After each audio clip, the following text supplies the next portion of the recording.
Selamat datang di podcast Orang Kita. Pemilihan umum telah digelar.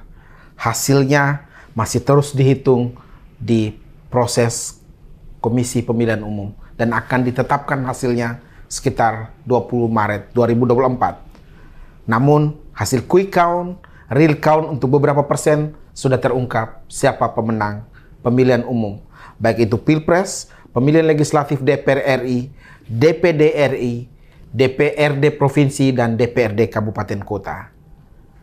Kita berbicara tentang Pilpres, hasil yang terungkap sementara berdasarkan real count beberapa persen di perhitungan KPU, Prabowo Gibran memenangkan kontestasi kali ini. Disusul oleh Anies Baswedan Caimin dan nomor 3 Ganjar Pranowo Mahfud MD. Kita akan membahas bersama seorang pengamat sosial politik NTT, tetapi juga pendukung Ganjar Pranowo pada Pilpres kemarin. Kenapa harus saya sampaikan pendukung? Karena dalam 1-2 bulan Dr. Ignatius Irianto Joe benar-benar berjuang lumayan gigih, setidaknya sepemahaman saya, betapa melalui sejumlah video yang diungkapkan di TikTok, di jalur-jalur Japri, WhatsApp grup, dan lain-lain, Kakak Irianto Joe benar-benar memperjuangkan seorang Ganjar Pranowo untuk memenangkan kontestasi. Tapi apa daya, hasil quick count hanya sekitar 16 hingga 17%. Cukup kaget dengan hasil tersebut, Kakak? Ya, kaget. Lumayan kaget ya. Jadi gambaran penerimaan massa selama kampanyenya Pak Ganjar dan Pak Mahfud itu sama sekali tidak terrefleksi dari hasil quick count itu. Sebelumnya memang saya sudah sempat kritis di salah satu TikTok saya ya. Saya mencurigai itu adalah self-profiling profesi ya, dengan survei yang tinggi yang juga tidak sesuai dengan gambaran kondisi lapangan ya. Tapi ternyata baik quick count maupun real count yang sekarang berlangsung juga hasilnya tidak banyak beda ya. Ya, kalau mau bicara soal quick count, sebenarnya quick count itu satu metode statistik ya, yang kalau dilakukan dengan cara yang valid, mengikuti seluruh metode dengan benar, itu sangat presisi. Hanya kan persoalannya quick count ini tidak ada yang melakukan verifikasi terhadap seluruh proses yang dilakukan oleh seluruh surveyor itu. Apalagi kalau ada surveyor yang ternyata adalah konsultan politik atau tim sukses dari paslon tertentu, itu menjadi sangat bias ya. Hanya yang saya aneh, kenapa misalnya TPN ya, tim kampanye Pak Ganjar atau bahkan juga dari Pak Amin ya, itu tidak melakukan quick count juga ya. Jadi tentu saja itu bisa dianggap adalah quick count internal, tetapi bisa dipaksakan supaya melakukan dengan metode yang benar, sehingga ketika muncul quick count yang disampaikan oleh surveyor ini ada hasil yang memang dari quick count yang dikontrol, yang dilihat menjalan, yang bisa dipastikan melakukan dengan metode yang benar ya. Tetapi kan tidak ada. Jadi sekarang 6 quick count itu seluruhnya hasilnya mirip dan semuanya merupakan menunjukkan kemenangan dari 02. Jadi paling ya yang bisa katakan adalah bahwa ya sekarang jangan dulu percaya quick count karena itu tidak terverifikasi ya. Mari kita tunggu real count ya. Tetapi sebenarnya tidak ada satu data quick count yang lain yang bisa menjadi pembanding yang disiapin. Ini juga secara strategi saya sebenarnya kaget ya. Ini hal yang sebenarnya sangat sederhana yang mestinya terpikirkan oleh tim besar ya, seperti di TPN maupun di timnya Pak Anies ya. Tapi ya tidak kelewat kayaknya. Jadi ya sekarang ya kita terima terpaksa ya, 6 quick count yang diumumkan itu semuanya memang hasilnya mirip. Terima dengan ikhlas atau terima dengan catatan? Ya sebenarnya harus ikhlas ya kalau itu memang valid ya. Tapi ada banyak sekali lubang di mana quick count itu bisa dimanipulasi sebenarnya ya. Walaupun yang paling besar adalah kalau data dari TPS-nya itu tidak valid. Tapi kalaupun datanya valid dari masing-masing TPS dikirim, itu ada beberapa metode yang bisa membuat hasilnya itu tidak mencerminkan kondisi yang real ya. Ya, kondisi yang real. Tetapi itu sudah lewat. sudah lewat. Ya, kita tahu bahwa quick count ini menggunakan sampel TPS 2000. Ya. Rata-rata 2000 TPS yang kemudian sampel itu dipilih berdasarkan metode statistika ya. Yang kita tahu, kita orang ilmu pengetahuan, kita ini orang-orang berpendidikan yang harus percaya sama metode yang telah dilakukan berbagai macam uji coba sehingga menghasilkan metode yang kemudian dapat dipercaya. Tentu di situ ada margin of errors tidak lebih dari 2% dan lain-lain. Ini kakak, tadi kenapa saya tanya terima dengan ikhlas atau terima dengan catatan? Kenapa?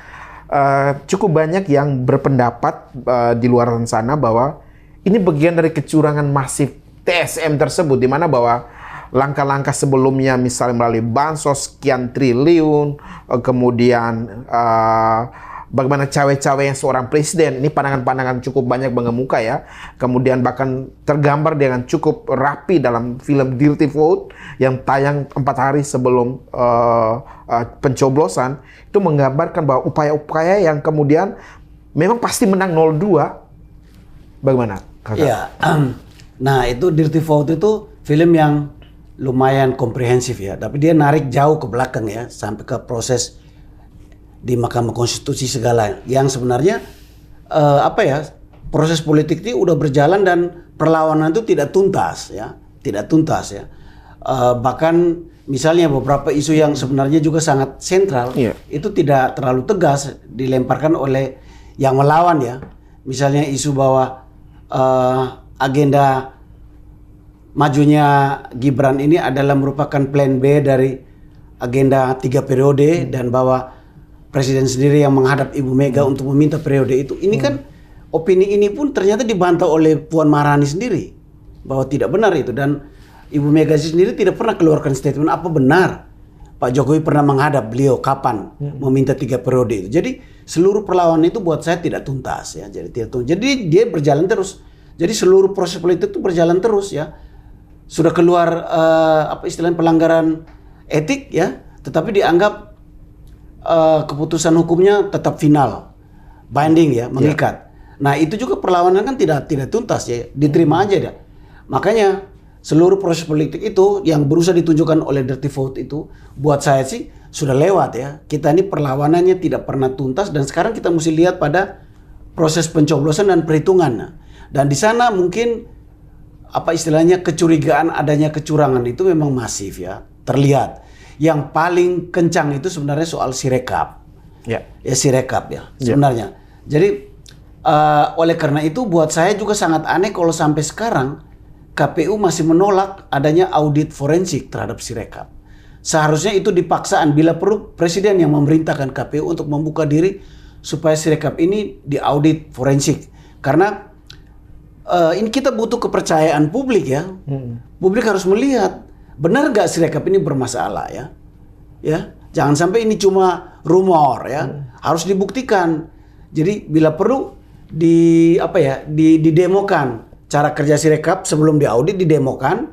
Setelah diaudit dilaporkan, lalu kalau ada improvement, kalau masih ada waktu, didemokan lagi. Nah, ya saya tidak pernah lihat ada video yang dilakukan oleh KPU sebelum pencoblosan yang melakukan demo terhadap bagaimana Sirekap itu dipakai dan bahwa dia valid, menampilkan hasil rekaman yang sesuai dengan tapi kan C1, Sirekap kan tidak dipakai sebagai dasar perhitungan akhir. Perhitungan akhir yang dipakai adalah perhitungan manual berjenjang. Rekap ini hanya alat bantu untuk kemudian kita tahu jenjangnya sudah sampai mana. Kalau argumentasi seperti itu, bagaimana Kak? Ya itu ada benarnya ya. Hanya kan dalam banyak hal kan isu kecurangan itu sangat balik kepada persoalan performanya Sirekap itu. Nah, kita memang harus balik kepada rekapitulasi berjenjang dari desa, kecamatan, kabupaten, provinsi sampai nasional ya. Semuanya harus di-lead oleh KPU, dan kalau ada kesalahan di sana mesti segera dilaporkan ya, direvisi. Dan di sini kan kerjanya besar sekali karena berapa banyak saksi yang terlibat ya.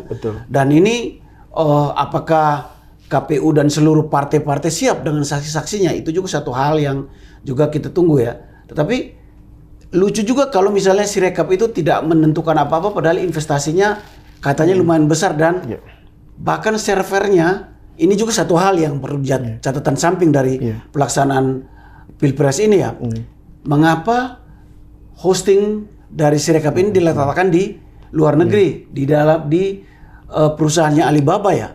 Sementara selama ini kita selalu begitu ada data kita yang hilang, dicuri, ributnya minta ampun, ya nyalain. Sekarang kita dengan sadar, dengan tahu menau, menyerahkan seluruh data kita itu ke pihak luar. Ini juga satu hal yang sangat aneh dan mestinya ini juga dibahas di level DPR untuk melihat apakah kebijakan negara seperti ini bisa diterima apa tidak ya. Ya jadi itu.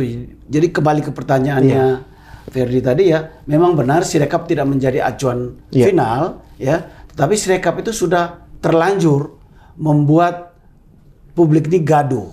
Dan tuduhan kecurangan masif itu banyak yang juga tertumpu pada kegagalan Sirekap ya. Sampai muncul DPT 1 TPS bisa sampai 500 juta misalnya, itu kan luar biasa sekali ya. Itu aneh sekali ya. Padahal itu sebenarnya secara sistem itu gampang sekali diantisipasi dalam program ya. Ya, sebenarnya sangat sederhana. Baik Kakak, Sirekap bermasalah, kecurangan-kecurangan yang dituduhkan oleh 01 dan 03 lumayan ada. Tapi kan terbuka ruang nanti pada waktunya. Ada sengketa pemilu yang disiapkan oleh konstitusi kita, oleh undang-undang bahwa akan ada Mahkamah Konstitusi.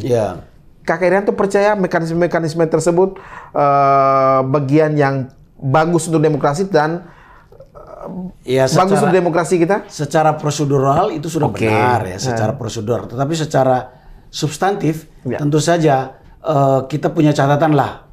Hal yang terjadi di Mahkamah Konstitusi kemarin itu sudah membuat, saya kira mayoritas publik sudah skeptis terhadap independensi dari Mahkamah Konstitusi nanti ya. Tetapi ya undang-undang sudah mengatur pintu akhirnya di Mahkamah Konstitusi, bahkan tidak di DPR, tidak di hak angket ya. Pintu akhir dari penyelesaian mengenai kecurangan itu ya Mahkamah Konstitusi.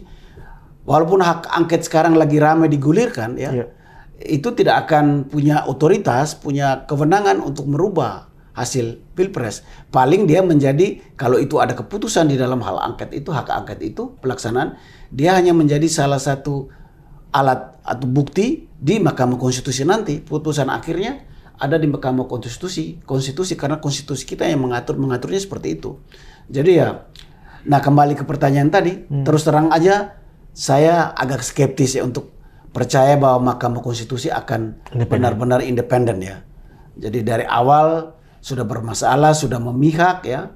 Jadi ya, apalagi kalau kemudian ternyata proses apa istilahnya PT UN ketuanya itu berhasil ya. Jadi ketuanya kembali ke pamannya Mas Gibran ya. Nah itu makin skeptis masyarakat terhadap independensi dari Mahkamah Konstitusi. Ini objektif loh. Saya kira begitu. Hak angket sedang digulirkan. PDIP salah satu partai pengusung Ganjar ini, bukan salah satu partai, pengusung utama Ganjar Pranowo ini, Pak Ganjar sendiri yang mengatakan bahwa akan ada upaya hak angket di DPR. Berhasilkah nanti rencana? Artinya dalam persepsi seorang Kakak Irianto melihat situasi ini di mana bahwa tidak mudah loh memperjuangkan hak angket di tengah cukup banyak partai yang sudah arahnya ke 03. Ya kapan ya? Kemarin saya lihat ada berita bahwa beberapa partai sudah mendukung hak angket. Mungkin aja bergulir hak angket itu ya. Kita harapkan bergulir. Tetapi itu paling pembahasannya akan menyangkut mana undang-undang yang dilanggar ya. Mana undang-undang yang dilanggar. Mungkin bakal bisa balik sampai ke persoalan di Mahkamah Konstitusi sebelumnya mungkin yang dibahas ya. Tetapi mengacu pada kalau tujuannya adalah membatalkan kemenangan dari 02, saya skeptis. Sangat skeptis ya. Sangat skeptis. Banyak alasan yang membuat saya skeptis. Ya. Tapi hak angket tetap bagus untuk demokrasi tentu saja, Kakak. Kenapa? Hak angket tetap tentu saja bagus untuk presiden baik demokrasi. Itu menjadi pendidikan politik yang bagus karena nanti di hak angket itu ketika apalagi kalau itulah dibuka ke publik, publik akan melihat bagaimana perdebatan yang terjadi di sana. Berbagai hal-hal yang substantif mengenai pelanggaran undang-undang yang dalam kacamata para legislator kita akan terbuka, publik akan belajar banyak di sana. Tentu saja itu adalah hal yang sangat bagus dan positif buat demokrasi kita. Tetapi kalau bertanya pada saya sebagai pendukung Ganjar Mahfud, apakah saya berharap hak angket akan merubah hasil Pilpres? Skeptis. Ya, saya sangat skeptis, ya, sangat skeptis. Siap. Kakak soal skeptis ya, tentu saja cukup banyak warga pendukung Ganjar Mahfud ini yang skeptis ya kalau dilihat dari potret percakapan di media sosial, di WhatsApp grup dan lain-lain. Skeptis dalam arti ini sudah dalam konteks pandangan mereka bahwa ini sudah rusak parah nih dalam konteks itu demokrasi kita dan lain-lain.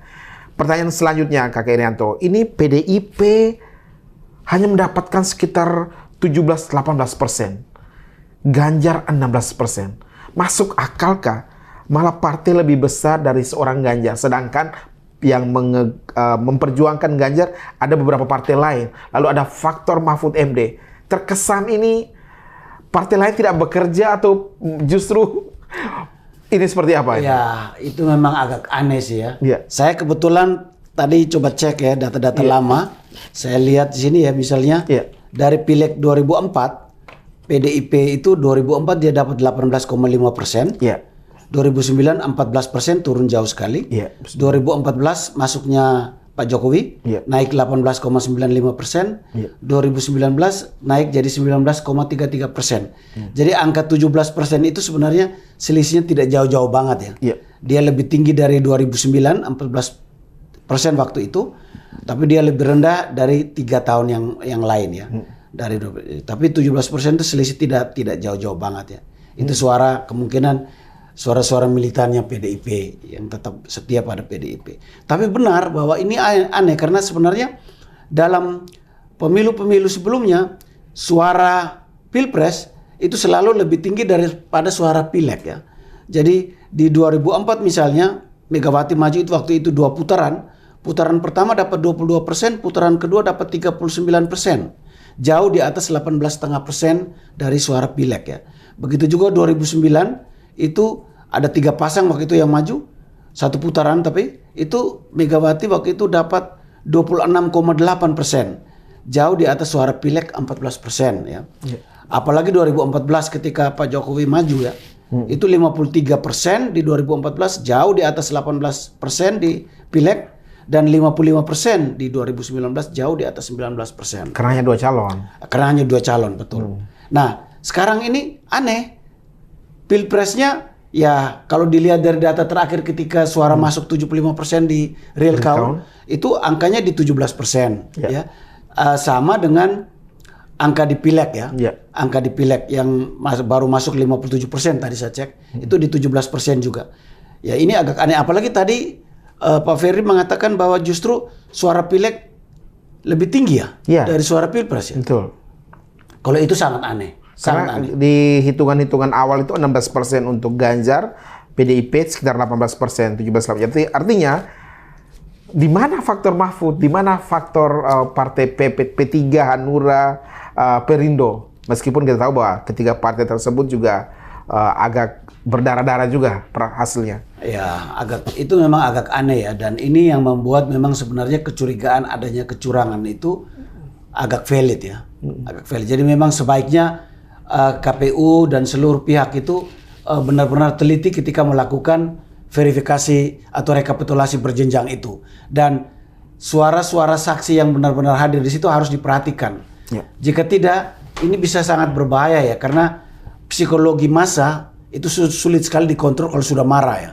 Kita yang terdidik tentu saja dengan mempertimbangkan kepentingan bangsa ingin agar jangan terjadi kaos ya, karena itu impactnya sangat negatif buat bangsa ya, buat ekonomi maupun buat sosial dan politik. Tetapi masa aksi itu punya psikologi dan punya cara berpikir sendiri, dan sebaiknya itu dilakukan secara transparan, terbuka ya. Kalau memang Sirekap dianggap tidak perlu diaudit forensik karena dianggap tidak menentukan, mulai sekarang jangan lagi pakai data dari Sirekap. Umumin secara resmi, tidak pakai data Sirekap ya. Tetapi kalau mau pakai data real count pun seluruh komplain, ketidaksamaan data, apalagi kalau seluruh C1 yang dikemukakan itu penuh dengan tip X, penuh dengan tanda silang, coret-moret, sebaiknya dilakukan pemungutan suara ulang di TPS-TPS yang seperti itu. Jangan sampai menimbulkan persoalan yang lebih buruk buat bangsa kita, kaos dan sebagainya. Itu sangat tidak konstruktif buat kita semua. Ya. Tapi ada yang berpendapat begini kakak, meskipun pemilihan umum digelar di beberapa TPS, tidak akan mengubah begitu jarak jauhnya hasil Pilpres kemarin. Nah, artinya itu dianggap langkah yang sia-sia. Nah itu juga harus dilakukan, harus diumumkan secara transparan. Misalnya begini, ya, setelah lakukan rekapitulasi, lalu ada klaim-klaim kecurangan, seluruh klaim kecurangan itu bisa dihitung dulu dan diasumsikan bahwa klaim kecurangan itu benar. Lalu berapa perolehan suara yang akan merubah kalau seluruh klaim kecurangan itu benar? Kalau ternyata jumlah perolehan suara yang berpotensi merubah posisi itu tidak signifikan untuk merubah hasilnya, ya menurut saya tidak perlu diteruskan, ya. Tidak perlu diteruskan karena justru tidak akan ada gunanya, ya. Ya. Kasarnya sebenarnya kalau pihak yang menang, dia akan silakan aja anggap semua itu diambil. Kalian menang, tetap aja dia akan menang dan itu malah jadi lelucon politik malah. Ya. Nah, tetapi kalau memang angkanya itu signifikan, ya harus diproses, harus dilakukan pemilihan suara ulang di TPS-TPS yang bermasalah itu menurut saya, ya. Ya. Karena ketika nanti dipersoalkan, disengketakan di Mahkamah Konstitusi, yang diuji itu bukan hanya kecurangan yang biasa, tapi kecurangan yang TSM, terstruktur, sistematis dan masif. Ya. Ini sebuah 3 hal komponen yang cukup berat. Kita tahu dalam perjalanan Pilpres kita selalu ada di MK. 2014, 19 itu semua di MK dan sia-sia. Sia-sia. Apakah sia-sia atau penting bagi demokrasi? Ya, saya sih lebih banyak melihat minimal ginilah. Ya. Calon yang kemudian disahkan sebagai pimpinan kita, presiden dan wakil presiden itu kan harus memiliki legitimasi, ya. Ya, betul. Jadi legitimasi itu sebenarnya ada 3 jenis, ya. Ada legitimasi hukum, legal, ada legitimasi sosial, ada legitimasi etis, ya. Nah, sebenarnya dengan adanya vonis MK dan vonis DKPP, legitimasi etis dari pasangan 02 ini sudah bermasalah. Sudah gugur. Sudah bermasalah, ya. Jadi oleh karena itu minimal harus direbutlah ada legitimasi hukum dan legitimasi sosial. Legitimasi sosial ini kan bisa terganggu kalau resistensi sosialnya tinggi. Bukankah legitimasi sosial sudah terukur pada pemilihan Pilpres yang 56% memilih Prabowo? Itu menurut saya lebih ke legitimasi hukum, ya. Secara hukum proses pemilihan jalan, tapi secara sosial kalau masih ada suara-suara yang mengatakan ini curang, ya itu terganggu. Oleh karena itu di sana perannya MK, ya. Jadi ya tidak apa diproses di MK yang mengetok palu, proses di KPU udah selesai, MK yang kemudian mengetok palu bahwa ini tidak terbukti TSM misalnya, karena suaranya tidak signifikan misalnya, karena itu secara sah, ya, sehingga tidak perlu ada, dan itu mungkin akan memperbaiki legitimasi sosialnya, ya. Begitu. Jadi tetap aja ada hal positif kalau proses di MK itu dilakukan. Kakak Irianto, berkaitan dengan masa depan Ganjar. Ya. Ada cukup banyak ahli yang mengatakan bahwa Ganjar sudah selesai. Ganjar telah mati karir politiknya dengan kalahnya pada Pilpres 2024. Karena ketika PDIP sekali misalnya jadi oposisi, Ganjar jadi apa? Tidak mungkin Ganjar menjadi gubernur lagi misalnya, karena sudah 2 kali di Jawa Tengah. Atau ada peluang Ganjar menjadi gubernur DKI Jakarta? Atau ada pandangan yang mengatakan bahwa Ganjar kalau ingin tetap dipelihara napas perjuangan untuk merebut kembali di 2029, ada pandangan yang mengatakan Ganjar harus dijadikan ketua umum PDIP. Seperti apa Kakak Irianto melihat? Soal masa depan politiknya Pak Ganjar sih sebenarnya sangat tergantung dari beliau sendiri dan partainya, ya. Ya. Saya kira beliau orang yang sangat capable, ya. Punya standar etik juga yang sangat tinggi, ya. Apa istilahnya, kenegarawanan juga terlihat jelas ya. Komitmennya pada 4 pilar kebangsaan terlihat jelas. Jadi seharusnya karier politiknya tidak berhenti di sini. Tapi itu tentu saja tergantung pada kebijakan dari partainya ya. Kita tahu di partainya itu sangat dinamis ya. Ada yang juga tidak suka beliau. Kita tahu dari awal malah ya. Ya. Jadi saya berharap ya partainya itu tetap memberi ruang pada Pak Ganjar sehingga dia masih bisa membaktikan dirinya dalam ruang politik yang sudah dipilih sebagai bidang pengabdiannya untuk kepentingan bangsa ke depan ya. Entah sebagai apa ya, saya nggak tahu ya. Tetapi tentu saja banyak sekali apa istilahnya peluang-peluang politik ke depan ya. Ketua umum mungkin agak susah karena tentu saja di PDIP itu banyak yang mengatakan bahwa sangat susah memilih ketua umum dari yang bukan terahnya Pak Karno ya. Walaupun katanya Mas Guntur pernah mengatakan tidak masalah juga sebenarnya. Katanya ya, saya nggak tahu. Mas Guntur sebagai putra sulung Bung Karno pernah mengatakan begitu. Tapi kita tahu tidak mudah. Dan itu sebenarnya persoalan internal PDIP ya. Persoalan internal PDIP. Karena ketika tidak ada ruang politik, tidak ada panggung politik buat seorang Ganjar di 2024 hingga 2029, namanya akan jauh dari perbincangan publik. Persis. Itu yang ditakutkan oleh orang-orang yang masih mencintai Ganjar. Bukan apa Kakak Inanto? Persis. Kalau memang dia lalu dipeti eskan ya, tidak di apa istilahnya diorbitkan, tidak diberi peran sehingga dia bisa terus muncul mendapat perhatian publik itu, ya lama-lama akan menghilang beliau ya. Tapi saya berharap itu tidak terjadi pada Pak Ganjar ya. Ya saya berharap para elit PDIP yang lain pun melihat begitu. Ini tokoh yang tentu saja ya TPN dan PDIP harus melakukan refleksi. Apa kesalahan-kesalahan strategis yang membuat kok bisa down begini ya. Itu ada banyak catatan sebenarnya, tapi saya bukan orang PDIP, jadi saya merasa sebaiknya tidak saya bicarakan di sini ya. Tapi saya punya banyak catatan ya. Siap. Kakak, ini kakak sebagai pendukung Ganjar tadi di Pilpres, melihat apa yang harus dilakukan PDIP? Apakah tetap menjadi oposisi ataukah masuk dalam gerbong pemerintahan? Idealnya. Sebagai pendukung Ganjar. Sorry ya, kalau sampai PDIP mengambil keputusan masuk ke gerbong pemerintah, wah itu keputusan yang sangat mengecewakan para pendukungnya ya. Jadi saya berharap PDIP tetap berada di luar pemerintahan dan melakukan check and balance terhadap jalannya pemerintahan. Bila perlu PDIP membuat kabinet bayangan dan masukkan Pak Ganjar di situ. Bila perlu sebagai semacam pimpinan dari kabinet bayangan yang disiapkan itu untuk melakukan check and balance terhadap pemerintahan 02 yang nanti berjalan ya. Jadi sebaiknya, walaupun ada banyak orang yang mengatakan Indonesia tidak mengenal oposisi ya. Oh, itu nggak benar juga ya.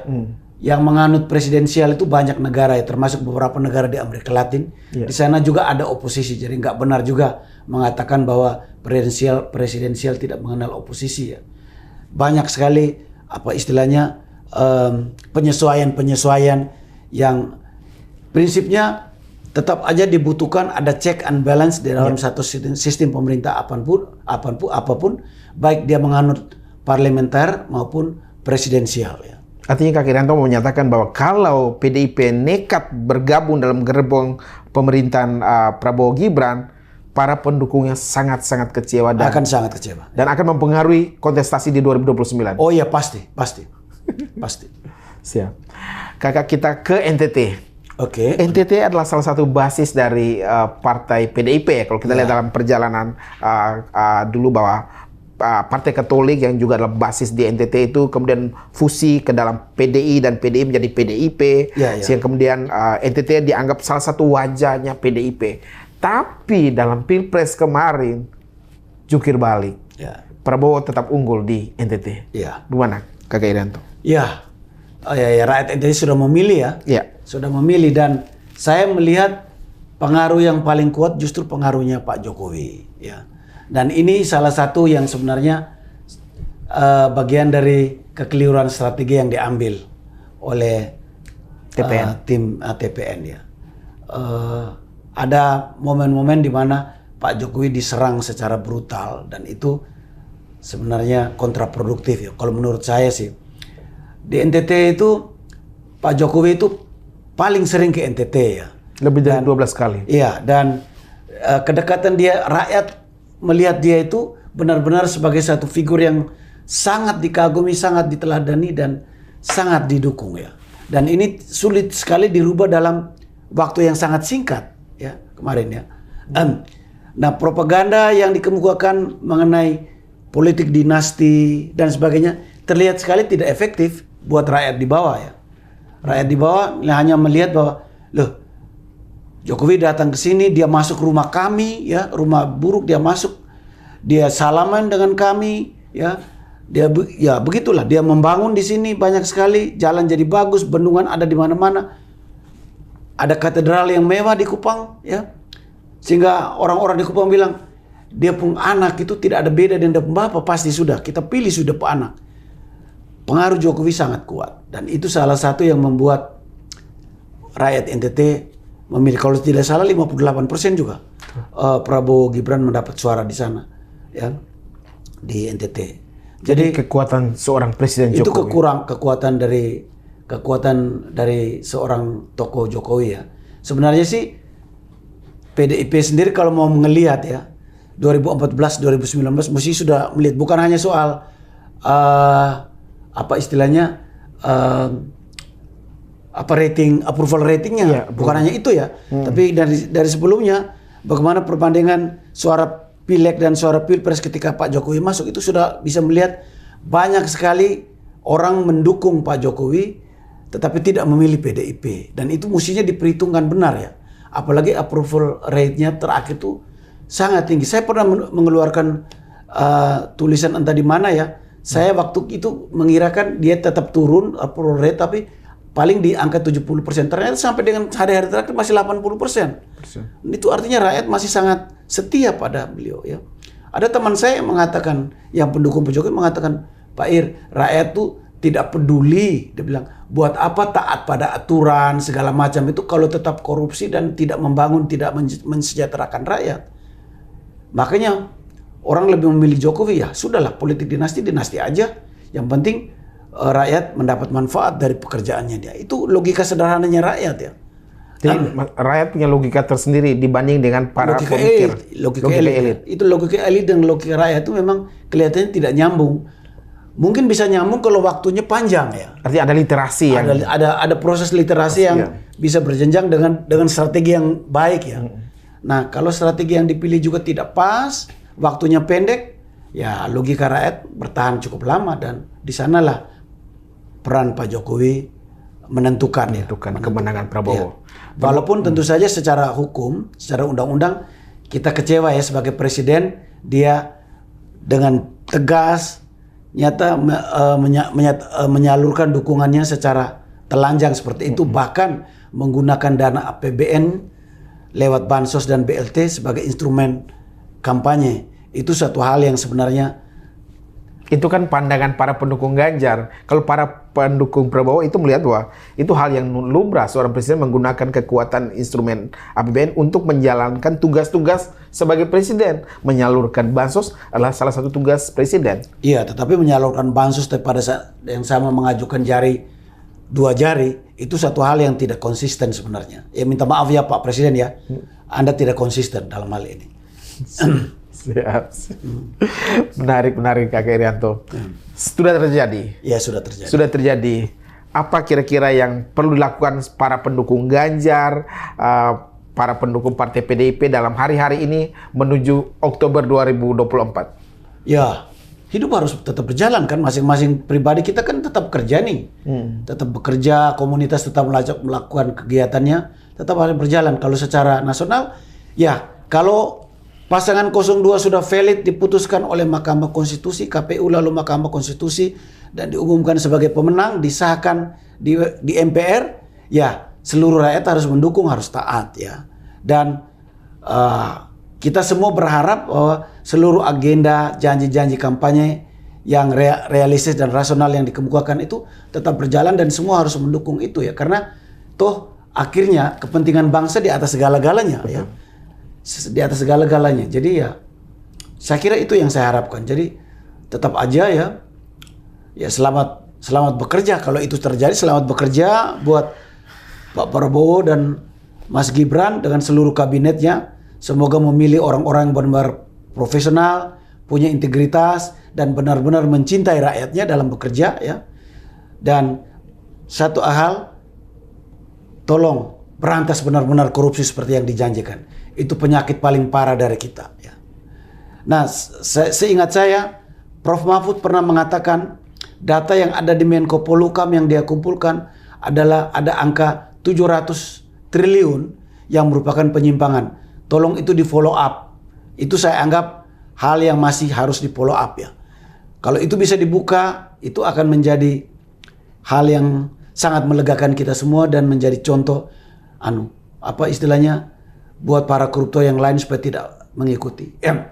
Nah, sebenarnya kalau saya bisa tambah satu pikiran terakhir ya. Silakan. Sebenarnya ini ada debat di luar ya bahwa yang dilakukan oleh Pak Jokowi semua ini menyalahi asas-asas demokrasi ya. Dan dianggap Pak Jokowi melakukan penyimpangan terhadap asas-asas reformasi yang sudah ditegakkan ya. Sehingga ada muncul pendapat bahwa sepertinya rakyat tidak terlalu pusing dengan demokrasi, yang penting pemerintah itu bisa memberi manfaat buat rakyat ya. Nah, model begini ini yang sebenarnya dalam teori politik disebut dengan benevolent authoritarianisme ya. Jadi ini sistem otoriter tetapi dia memberikan benefit optimal buat rakyat ya. Tetapi benevolent authoritarianisme. Cina pun sebenarnya bisa dibilang benevolent totalitarianisme karena sebenarnya lihat ekonomi Cina naik, tingkat kemiskinannya berkurang jauh sekali, padahal dia sangat totaliter. Termasuk Singapura. Ya, termasuk Singapura. Istilah benevolent authoritarianisme juga itu dulu diberikan pada Lee Kuan Yew masa Singapura dulu sebenarnya. Ini waktu itu diskusi sama almarhum Pak Ignas Klaidan. Ya. Tetapi jangan lupa bahwa baik di Cina maupun di Singapura itu sangat tegas pada korupsi ya. Jadi kalau memang kita mau menggunakan model itu pun, walaupun itu sebenarnya bukan sistem kita, korupsi tetap harus diberantas dan kita harapkan Prabowo dan Mas Gibran bisa melakukan itu. Kita harapkan ya. Siap. Gitu aja. Terima kasih Kakak Irianto Jo, pendukung Ganjar, tapi juga orang kita yang sangat mencintai Indonesia, mencintai Pulau Bamora, mencintai perjuangan kita untuk menegakkan demokrasi dengan segala daya upaya yang kita miliki sebagai rakyat, sebagai bangsa, dan juga sebagai aparatus negara dalam hal ini. Terima kasih atas perbincangan yang menarik di siang hari ini. Ya, satu hal, kita semua mencintai Indonesia. Ya. Itu yang penting dan tidak boleh berkhianat terhadap itu. Kita semua mencintai negeri ini. Mencintai negeri tanpa perlu ada pengkhianatan. Terima kasih, salam manis untuk Pulau Bamora tercinta. Terima kasih.